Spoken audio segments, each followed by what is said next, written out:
Hovering like a bird above the enemy's defenses, the liaison plane makes it easy for the aerial camera to record important data. Only when a complete pictorial record of the enemy's stronghold has been taken does the plane return to base.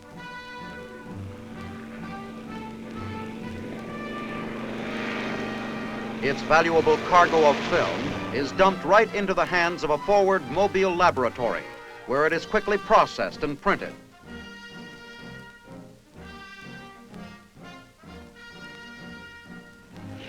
Copies of the photographs are sped to battalion and company commanders and are used in plotting the next phase of the attack.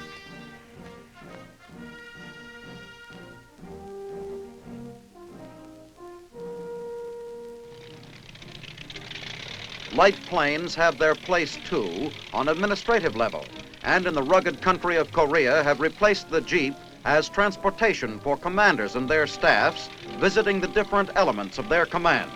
General Van Fleet constantly uses the light aircraft assigned to his army to keep in touch with the different units in action.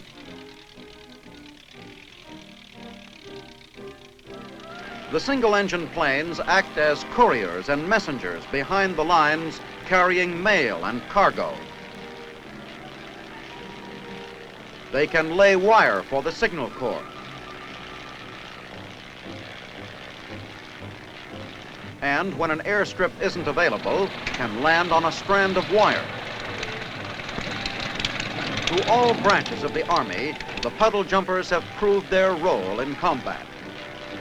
The Signal Corps in Korea found that one liaison plane could do the work of 20 jeeps, and that trips which had taken 2 days by jeep could be made in 4 hours by the plane.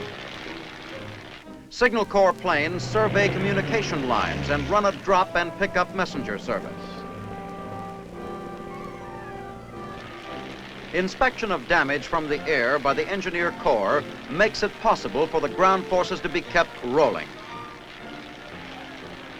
By inspecting bridges in front of the advancing troops, an observer can estimate the amount of materials and personnel necessary for the repair. Cut-off troops and tank teams get their supplies from the air when these flying quartermasters go into action. And in the quick evacuation of wounded, they are second to none. The L-20 de Havilland Beaver is one of the Army's latest all-purpose aircraft. It can be quickly converted from cargo plane to hospital ship, speeding the wounded to medical aid or carrying supplies. Seats and doors are removed to facilitate easy access to the plane, enabling litter cases to be transferred as quickly as possible. Light planes are often key figures in a tactical situation. Operation Horsefly, they call it. Out there in those hills, out of range of our ground observers, are the enemy positions. But where are they located? We must have the answer before the division can advance. Fighter bombers are ready to blast them into silence, but for their target, they depend upon the light plane to scout the area and call the signals. When the telltale flashes and puffs of smoke give away the enemy's location, the Army plane radios the target positions to the bombers and leads them in to the kill.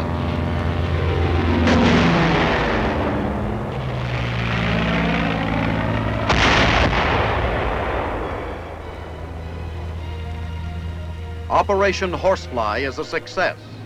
Army Aviation proves its place in tactical warfare. But out of the Korean campaign has emerged a new hero of Army light aviation, the helicopter.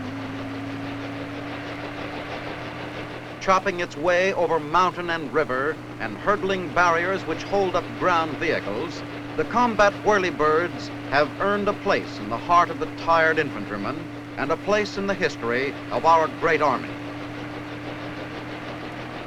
In a surprise airdrop behind enemy lines, the wounded must be evacuated rapidly. The Army pilot and his copter become a vital part of the operation. Versatility of the helicopter. It can fly straight up or down, sideways, back up, or hover motionless in the air. Makes it a dream plane for combat. Initially used for liaison and reconnaissance work, the helicopter soon outgrew all expectations and earned for itself an important place in modern warfare.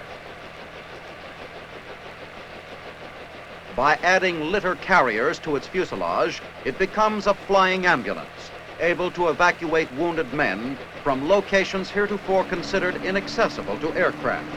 The copter shortens the crucial period of transportation and can move the more seriously wounded straight to Mobile Army Surgical Hospital.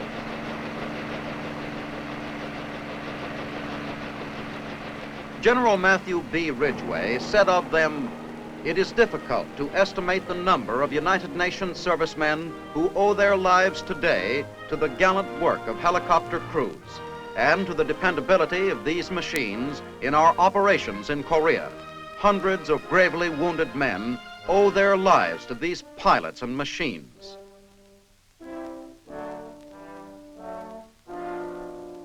The pilots and crews must be versatile too. They are trained in first aid and are skilled in giving blood transfusions.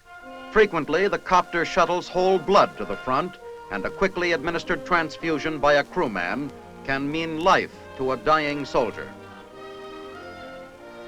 To the man who fights, the helicopter means many other things. It means mail from home and hot food right in the front line. If it should ever be necessary, the liaison operations between ground forces and a task force at sea can be expedited by the copter.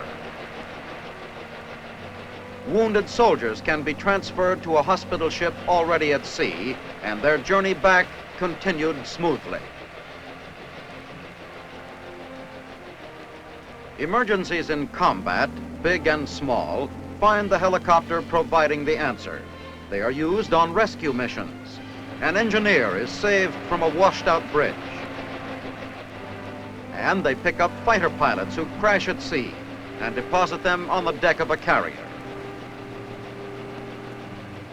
Helicopters play the role of scavengers in the unceasing war of salvage and fly in special crews to retrieve usable parts. Wherever the foot soldier fights, the slow, bird-like copters drop in and out of the sky on missions of mercy, bringing in supplies and food, carrying away the wounded. From the front lines to the Panmunjom truce talks, the helicopter is in action. United Nations spokesmen for peace use copters to carry them to the peace talk site. Admiral Joy and other delegates use copters, thereby eliminating the possibility of incidents. So great has become the potential of the helicopter in combat that the Army has activated helicopter transport companies. Newest use for the helicopter is its use on combat missions. At the appointed time, entire companies of helicopters rendezvous with the attack troops. Fully armed for fighting, the infantrymen catch a combat taxi to their mission behind enemy lines.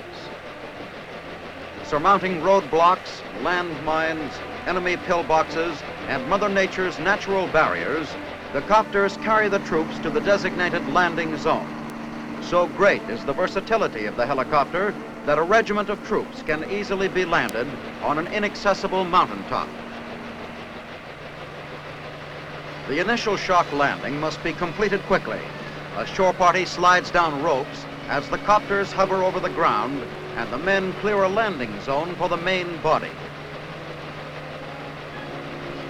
One by one, they come in, dropping like eagles on top of the mountain. The troops hurry out and take up defensive positions, giving their buddies protection as more copters come in for the landing.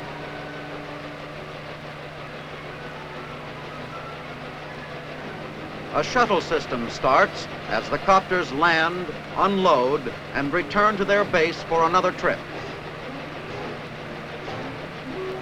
The fully equipped men move out to their assigned positions as each copter unloads.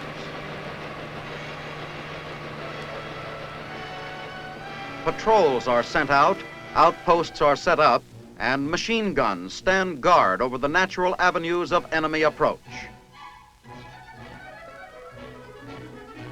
The hill taken, the copters turn from being troop carriers and now bring in supplies.